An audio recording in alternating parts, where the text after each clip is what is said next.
अच्छा बाबू, बिरहा जगत के प्रेमी बाबू, आप लोगन के बीच में हम गायक कलाकार राजेश कुमार आचार्य जी, ग्राम सभा भोरी महजूदा सुरियावा भदोही उत्तर प्रदेश के पावन पवित्र धरती से।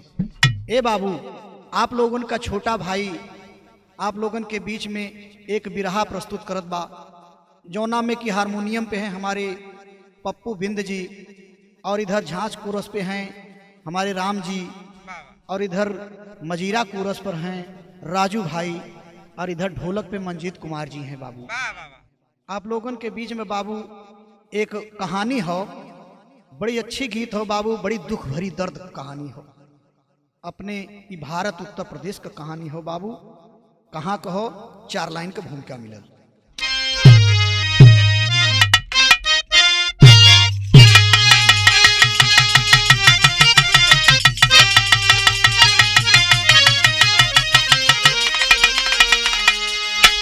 अब सवरिया रे गोइया हो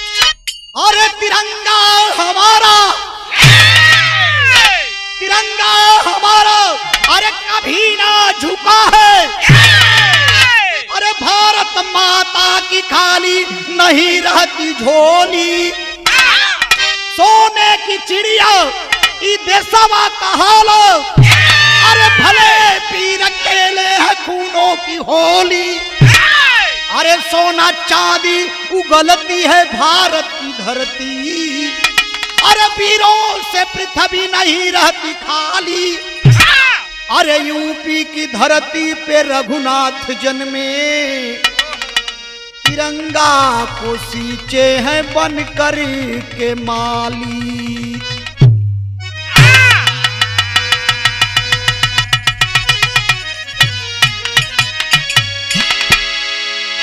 ये बाबू, कवि जी बड़ा अच्छा एक कव्वाली का टुकड़ा, बड़ा प्यारा कव्वाली का टुकड़ा लगौले हूँ। का लगौले हैं मास्टर?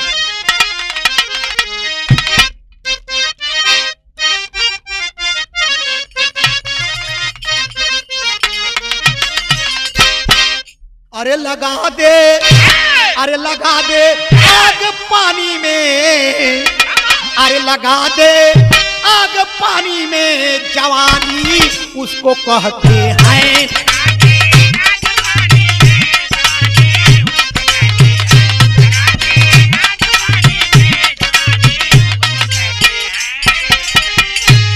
अरे लगा दे आग पानी में, जवानी उसको कहते हैं, अरे जवानी उसको कहते हैं। अरे करे जो 420, अरे करे जो 420 फुटानी उसको कहते हैं।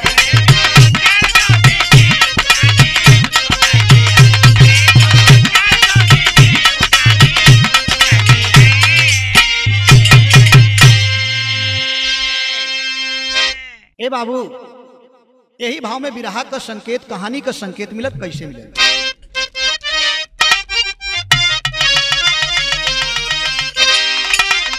अरे शेर से, अरे शेर से, अरे शेर से शेर लड़ जाए, अरे शेर से शेर लड़ जाए तो जंगल कांप उठता है।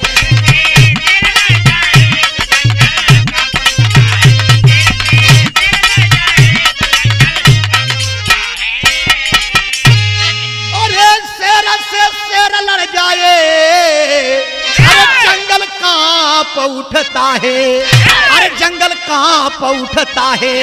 अरे ब्रह्मा की लेखनी ऐसी, जहां कर तब भी मिटता है।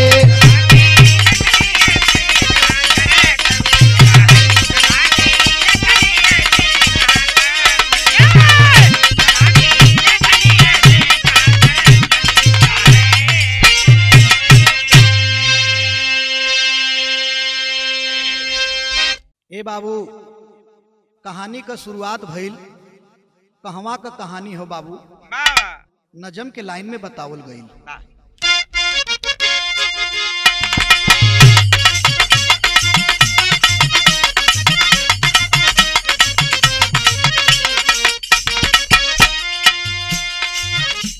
अरे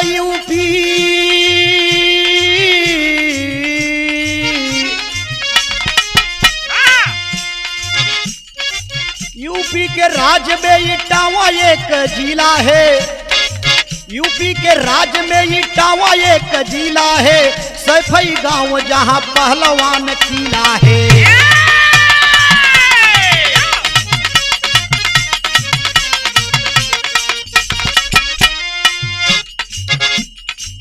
उसी में प्रेमा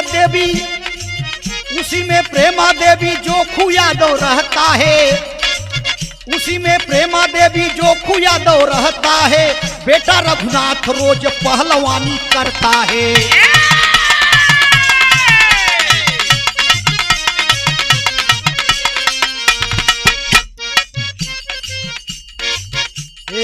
शादी के लिए माई बाप का एक चाह हुआ, शादी के लिए माई बाप का एक चाह हुआ, लड़की अमरावती मिली उसी से विवाह हुआ। नारी की गोदी में एक लाल का अवतार मिला, नारी की गोदी में एक लाल का अवतार मिला, इधर रघुनाथ जीते कुश्ती में उपहार मिला।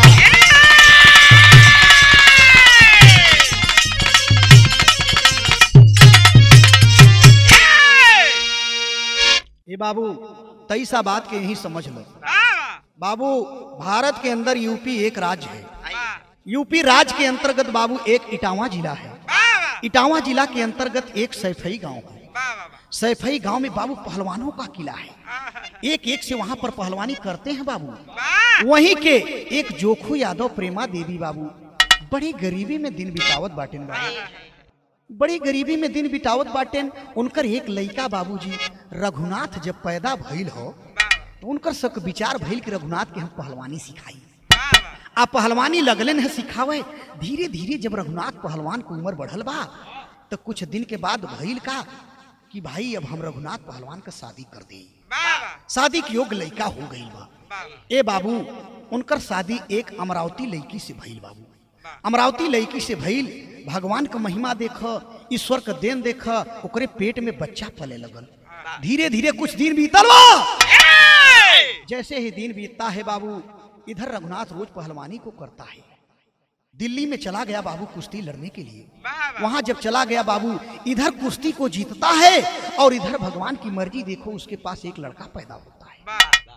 उधर डिलीवरी है और इधर भगवान की महिमा देखो कुश्ती भी जीतता है और इधर भगवान उसको लड़का भी पैदा करते हैं उसकी औरत को। बड़े खुशी का बात करे बाबू। और रोज रघुनाथ जब घरे आइल बा रोज का रोज रियाज मारे बाबू। एक ठे तर्ज लगल, कमन तर्ज लगल मास्टर?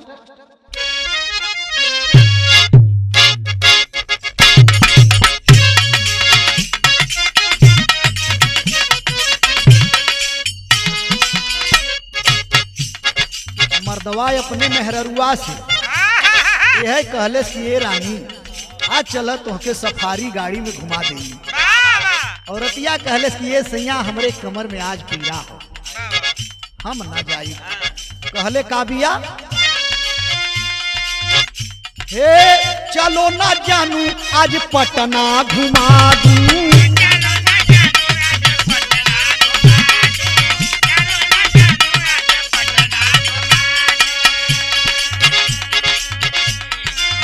चल के बजरिया में शॉपिंग करा दूं।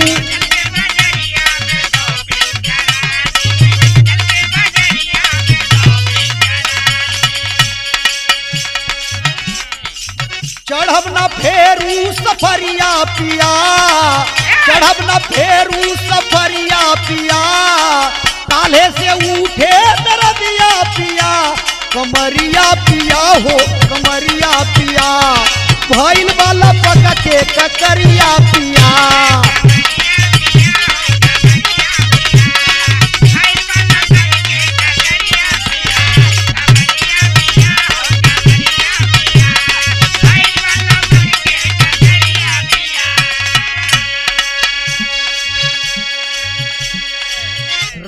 रोज पहलवानी करत बा, उसे क्यों जीतत ना बा, रोज पटक के आओ है। ए बाबू करत का बा, भाव में बताओ गई।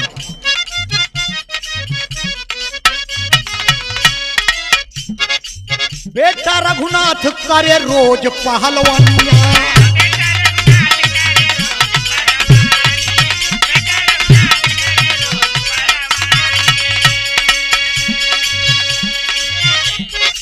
महुआ मटर का करेला भोजनिया,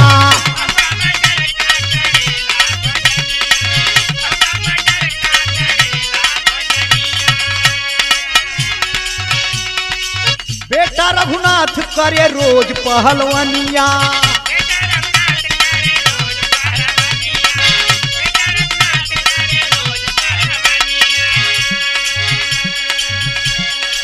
महुआ मटर का करेला भोजनिया,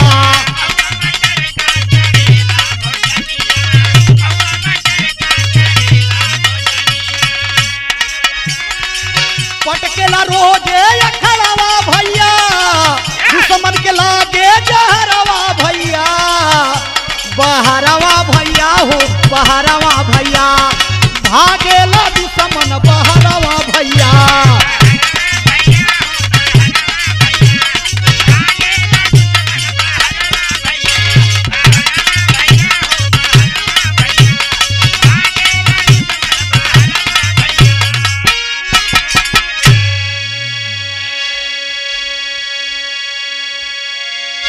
बाबूजी पहलवानी करते करते एक दिन दिल्ली में करोल बाग में उसकी कुश्ती हो जाती है बाबू। वहां एक लंदन का जॉर्ज कैप्टन अंग्रेज भी आया था, अंग्रेज भी देखने के लिए आया था। हमारे भारत के काफी नौजवान वहां बैठे थे, काफी लोग बैठे थे बाबू। रघुनाथ पहलवानी में नंबर 1 निकलता चला गया बाबू। जैसे ही निकलते चला गया, अंग्रेज के आंख में धंस गया बाबू। उसने कहा कि अब रविवार के दिन हम कुश्ती एक जगह बांधेंगे, वहां पर आपको लड़ना होगा, मैं अपने लंदन से एक पहलवान को बुलाऊंगा। गांधी जी बोले कि भाई तुम्हारा पहलवान कितना बड़ा है, कितना लंबा है? कहे भाई 6 फुटा से कम नहीं है। वजन कितना है? बोला 2 कुंतल 40 किलो का वजन है। अच्छा, तो हमारा तो रघुनाथ पहलवान तो केवल 80 किलो का है। कहें ठीक है, कोई बात नहीं है, कुश्ती को तल रख दिया जाए। बाबूजी जैसे ही रघुनाथ घर को आता है, सबसे चर्चा करे लगन, अपने औरतिया दुल्हनिया अमरावती से बतावे लगन कि कल हमें कैसे लड़े के बाद, कैसे नहीं लड़े के बाद। किसी तरीके से रात बीतल बा, सवेरे सोचत बा, दुल्हनिया एगो बात कहले बा। का कहले बा? एक ठे तर्ज लगल।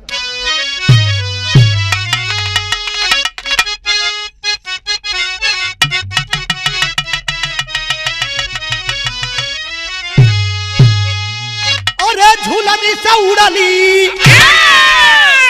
अरे झूलनी से उड़ाली, अरे जहाजिया उड़ा दा, हमार पाई के बना जाई जड़ा दा।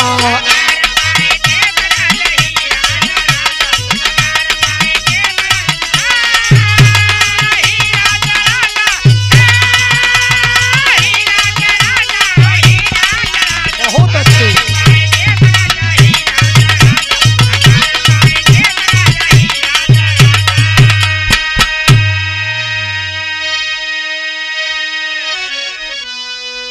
यही भाव में दुल्हनिया कहले बा, अमरावती अपने पति रघुनाथ से कहले बा, सैया ये अपने देश के शान हो। कहले का बा?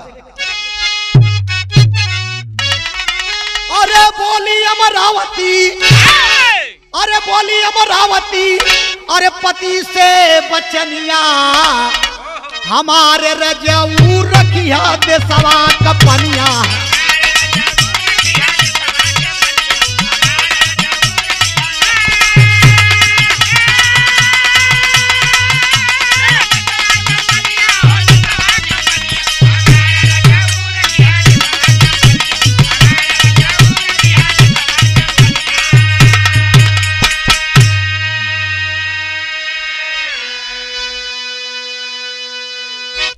अमरावती कहले कि सैया ई देश के शान हो, देश के शान हो, 2 कुंतल 40 किलो का पहलवान आपको पटक देगा, मर जाएंगे, धराशायी हो जाएंगे, चलेगा, लेकिन मेरे देश की शान तो बचेगी। बाबूजी इतना बात रघुनाथ अपने व्रतिया से का बताओ बा। अरे जार्ज कए पटन अब कैले सियल नवा, अरे जो कोई पटके बने पहलवाना।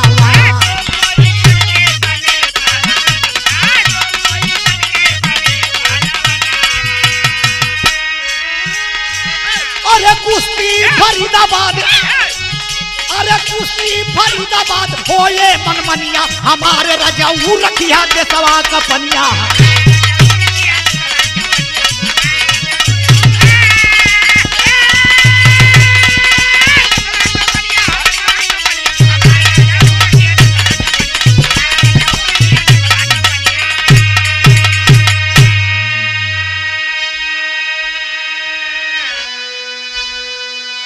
ये बाबू अपनी औरत से बताता है कि कुश्ती मेरी फरीदाबाद में है। फरीदाबाद बाबू हरियाणा क्षेत्र में पड़ता है। हरियाणा राज्य में फरीदाबाद में मेरी कुश्ती तल हो गई है। कहीं ठीक है, कब होगी? कहीं रविवार को होगी। बाबूजी रविवार को रघुनाथ पहलवान वहां पहुंचता है और देखता है कि वहां 4 दिन के पहले से जॉर्ज कैप्टन जो है अंग्रेज अपने पहलवान को लाया है। 2 कुंतल 40 किलो का पहलवान उस अखाड़े में रियाज मार रहा है। सब देख करके घबरा रहे हैं, करे बाप रे बाप, शरीरिया होकर दहलत बा, बाहरे बाह, बारे हमारे भारत के शेर। बाबूजी वहां तल रखा गया। इसके बाद वहां जाकर के सारी जनता जुटी है, पूरे हरियाणा के जुटे हैं।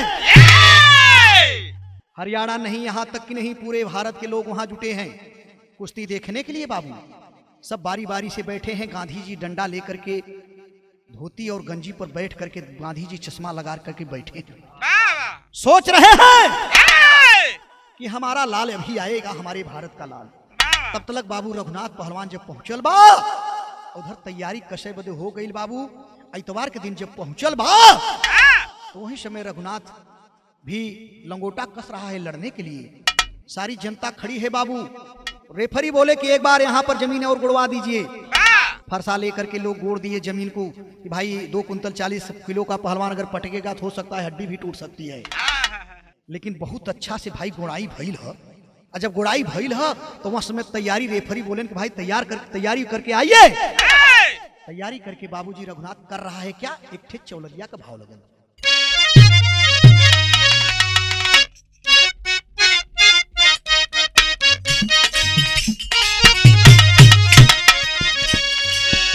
अरे बारी उमर कमर लचकनिया,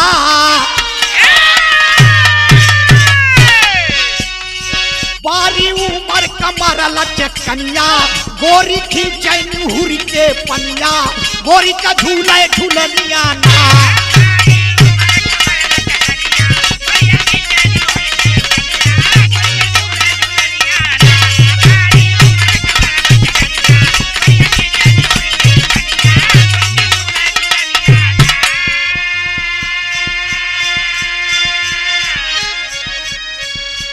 बाबू इधर रघुनाथ पहलवान लंगोटा कर्ष करके ताल को ठोका है और ठोक करके मट्टी को लगाया है अपने भारत की भूमि को।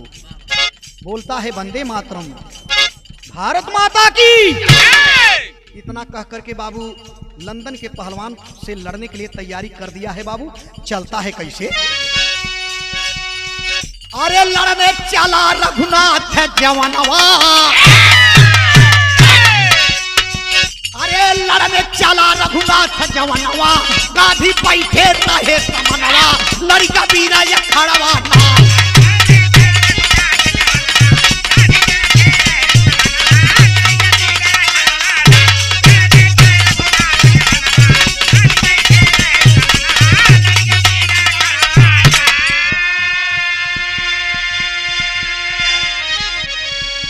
ताल को ठोका है।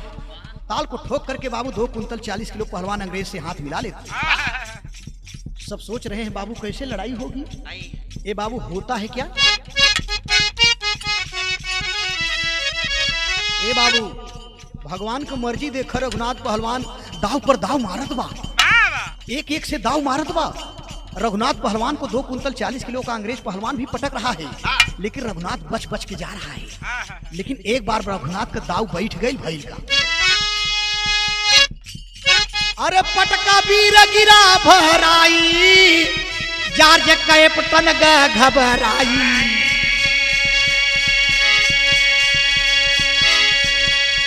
अरे सोचे दुश्मन अपने मनवा, इका विधना लिखा विधनवा, लड़िया वीरा या खड़वाना।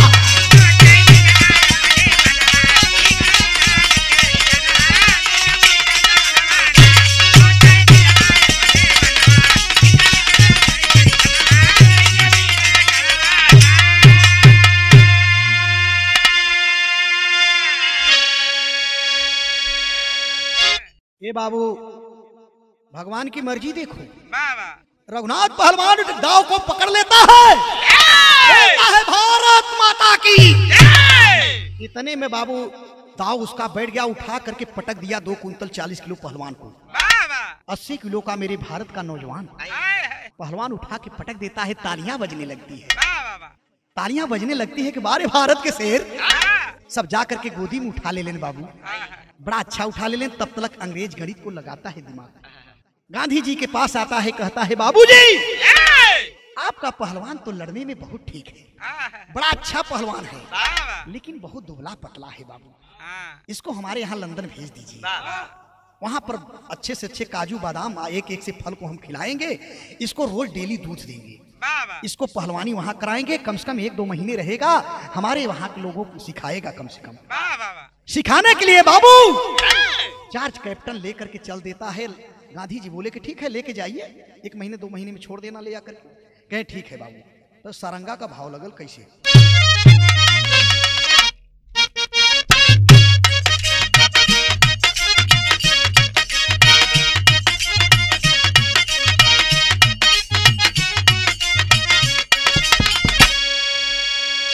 जार्ज कैप्टन चला लइके जवानावा के, लइके जवानावा के, लंदन में कायल मिया राई जी। सबके सिखावई बीरा रोज पहलवानिया हो, रोज पहलवानिया हो, विधना जी का ये ऋषि आई जी। ए बाबू, रोज का रोज एक एक से दाव वहां सिखा रहा है। लंदन में जाकर के रघुनाथ पहलवान सिखा रहा है, अच्छा से अच्छा पहलवानी बता रहा है, एक एक से दाव को बता रहा है। रोज डेली उसको 1 लीटर शाम को, 1 लीटर सुबह को, डेली उसको दूध दिया जा रहा है, दूध दिया जा रहा है बाबू। एक दिन जार्ज कैप्टन का सिपाही उसके साथ घात कर दिया। करता है क्या? दूधवा में जहर डाली, दिहलन पीरानावा के, दिहलन पीरानावा के, रतिया में दिहलन पियाई जी। ए बाबू, एक दिन की बात है, दूध में जहर को डाल करके रघुनाथ पहलवान को दे देते हैं। रघुनाथ पहलवान जैसे ही खाता है, गर्मी फूकना चालू कर देती है। रूम में से बाहर निकलता है, तड़पता है, तुरंत गिरता है, मर जाता है। ए बाबू, रघुनाथ पहलवान का मौत हो गई। आज जब मौत भई बा, तो इधर बाबू जार्ज कैप्टन ने यहाँ से सिपाहियों को लेकर के भेजवा रहा है। कैसे? 13 अगस्त 1908 वाली रातिया हो, 8 वाली रातिया हो, लाश दी है भारत भेजा वाई जी। तड़पे जाननवा देखी, रोवै चुकानावा हो, रोवै चुकानावा हो, विधना के कैसन वाली आई जी।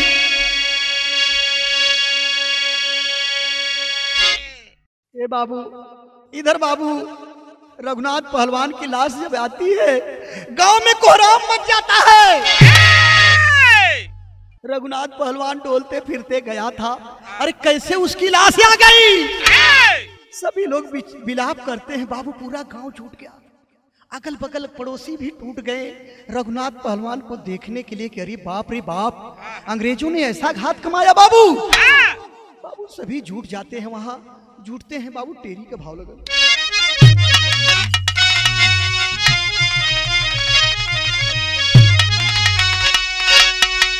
अरे महतारी जे कर तड़पे रतिया हो,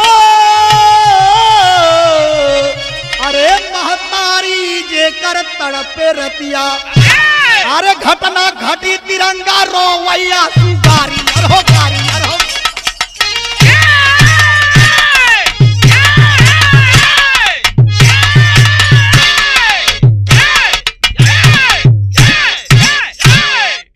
ये बाबू घटना घटी तिरंगा रोवै आंसू गारी, महतारी जेकर तड़पे रतिया।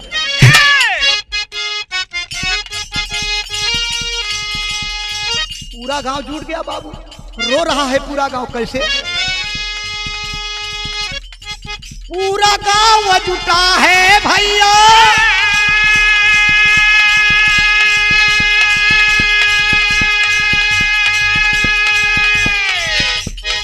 सब मनवई मन कर विचार,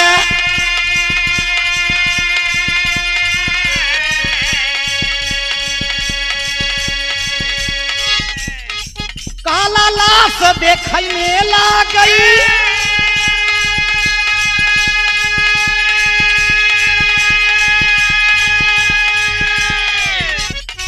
दुश्मन कहे सर पकावार,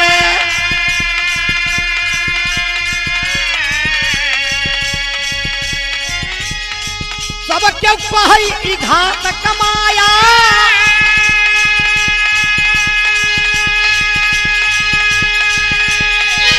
अरे रोवत बा पूरा परिवार,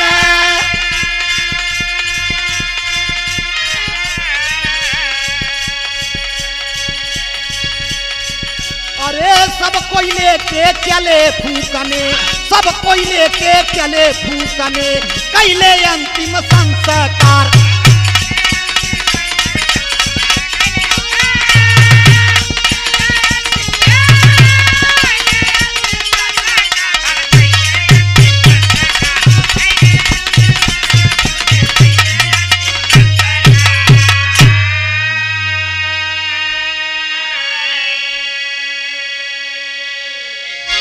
पूरा परिवार विलाप कर रहा है बाबू, सभी लोग रो रहे हैं। बोले कि भैया इसकी लाश क्यों काली है? कहें भैया इसको सर्प ने डस लिया था। बहाना बना दिए सर्प का बाबू। पहले पोस्टमार्टम रिपोर्ट नहीं होता था, पहले लोग आयुर्वेदिक दवा करते थे, वो जमाना था बाबू, पोस्टमार्टम तो हुआ नहीं। लोग सर्प के सोच में बाबू अंतिम संस्कार किए बाबू। अंतिम संस्कार क्या किए बाबू? रघुनाथ पहलवान को केला के पत्ते पर सजा करके उसको गंगा में बहाया गया बाबू। बाबूजी उनको बहाया गया, हो सकता है इनके अंदर प्राण होगा तो जीवित होकर के आएंगे, लेकिन बाबू आज तक नहीं वापस आए। ये बाबू उधर का कहानी उधर छोड़ दा, इधर घर पे आ जा बाबू। रघुनाथ पहलवान का जो बेटा है बाबू, जिसका लड़का जो नाम बताया गया सुघर सिंह यादव, सुघर सिंह यादव बाबू धीरे धीरे सियाना हो रहा है। इसके बाद उसकी माँ अमरावती, उसकी दादी प्रेमा, उसके दादा जोखू यादव उसको बढ़िया से खिला पिला रहे हैं कि इसको भी हम पहलवान बनाएंगे बाबू। तो भैल का पहपट का भाव लगा।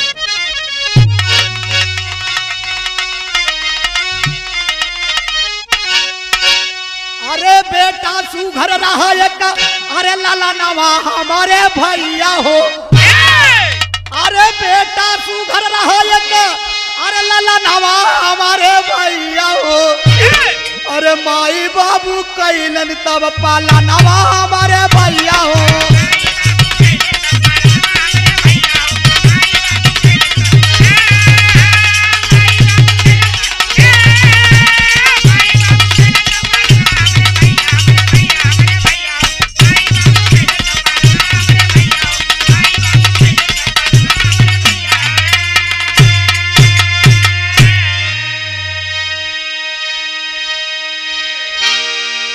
ये बाबू सुघर सिंह बाबू अपने दादा को उनको बाबू कहता था, दादी को माई कहता था। यही बात कहता था बाबूजी। इसी ढंग से बोलता था बाबू। आगे जा करके दादा उनको तैयारी कराते हैं पहलवानी का। अरे पालन पोषण कई के बाबू, अरे बनाया पहलवान हो। अरे भारत में इतिहास बनेगा, अरे करेगा मेरा नाम हो। अरे शादी की मूर्ति बनी, अरे जननवा हमारे भैया हो।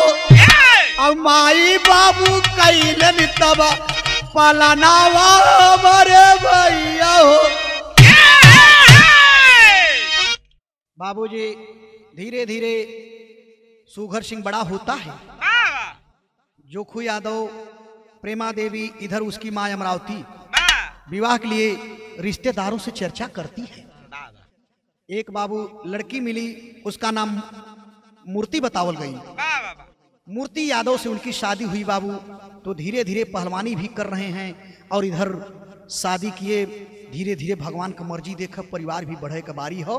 कैसे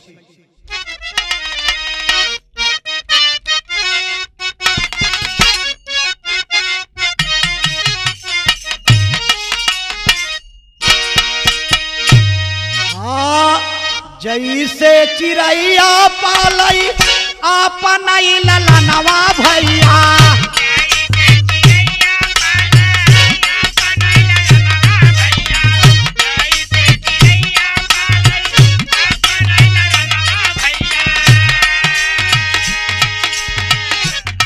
अरे सुघर सिंह के माई रहली ओइसा ही हो सवार।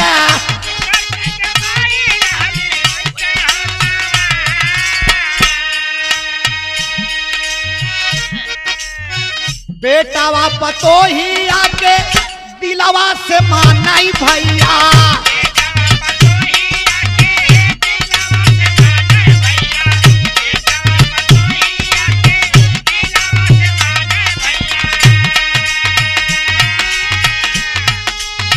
जैसे राजा सेवा करैया अपना परिवार।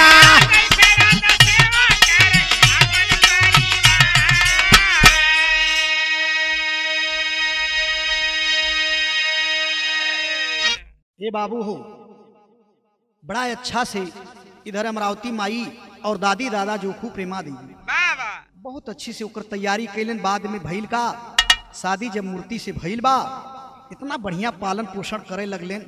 अमरावती पतोहिया कितना बढ़िया मानत, बड़ा अच्छा मानत बाटे बाबू। धीरे धीरे इधर देख सुघर का परिवार बढ़त बाटे। का भइल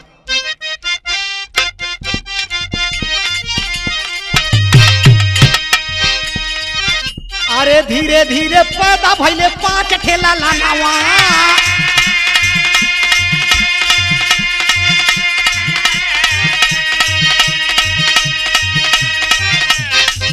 अरे ये कई बेटी गोदिया में लिहली अवतार।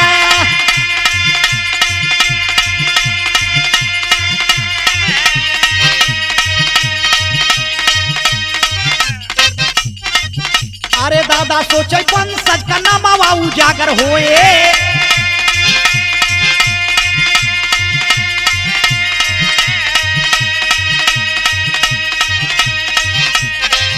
अरे ये नहीं के पिछवा नाम होए हो हमारा।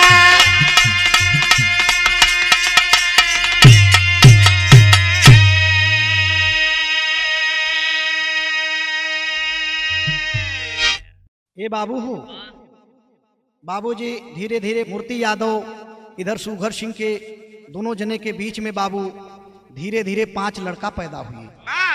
5 लड़का पैदा हुए, 1 लड़की पैदा हुई बाबू। 6 परिवार हुए हैं बाबू, पालते हैं। इसके बाद तीसरा नंबर लड़के को भी पहलवान बनाते हैं, कोशिश करते हैं। इधर सुघर सिंह काफी समय गुजरल बा, बहुत समय बीत गई बाबू। धीरे धीरे इधर जब 5 लड़का पैदा 1 लड़की पैदा भइलन ह तो खड़ी के भाव लगल।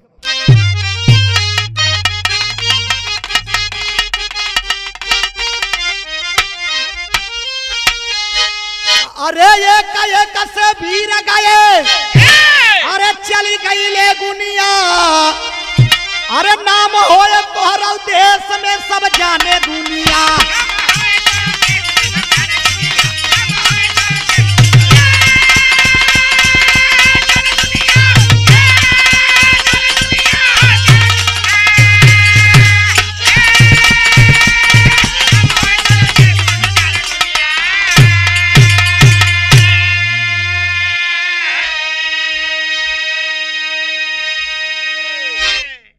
बाबूजी इधर सुघर सिंह का लड़का तीसरा नंबर जो पहलवानी कर रहा था, कुछ दिन के बाद बाबू राजनीति में आ जाता है। पहलवानी को छोड़ने की कोशिश करता है बाबू। भइल का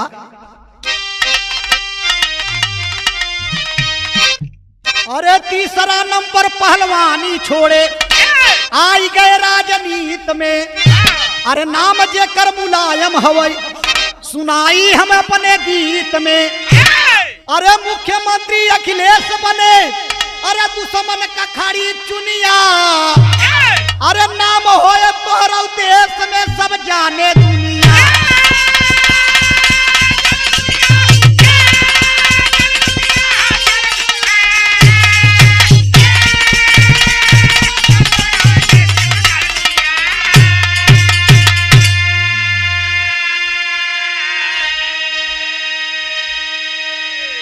कहानी यहीं से समझ ला बाबू। बाबूजी उधर जोखू यादव का लड़का रघुनाथ पहलवान, रघुनाथ पहलवान का लड़का सुघर सिंह यादव। सुघर सिंह के 5 गो लड़का भइले। सबसे बड़ा लड़का अभय राम, दूसरा नंबर रतन सिंह, तीसरा नंबर मुलायम सिंह यादव जो कि 3 बार मुख्यमंत्री बन चुके हमारे उत्तर प्रदेश के। बाबूजी चौथा नंबर राजपाल और 5वां नंबर शिवपाल बाबू। एगो लड़की भी भइल। यह इतना लड़का भइलन बाबू। इनके मुलायम सिंह यादव के पास जब राजनीति में आ गए तो इनके पास बाबू 2 औरतें आई, एक साधना गुप्ता और एक बाबूजी मालती देवी। साधना गुप्ता से प्रतीक पैदा हुए और मालती देवी से अखिलेश यादव पैदा हुए। अखिलेश यादव हमारे उत्तर प्रदेश के माननीय आप आदरणीय अखिलेश यादव जी जो कि मुख्यमंत्री भी हमारे उत्तर प्रदेश के बन चुके बाबू। कहानी के अंतिम में कवि घराने का परिचय मिलेगा। अरे स्वर्गीय भये पंधारी गुरु रोवेला नया नवा हो। परमानंद गुरु जी हमरे लिखेला सुंदर गनावा हो।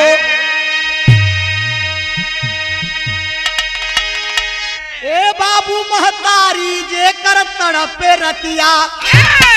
डॉक्टर राजस गाँव खुशी भये नर नारी। महतारी जे कर तड़पे रतिया।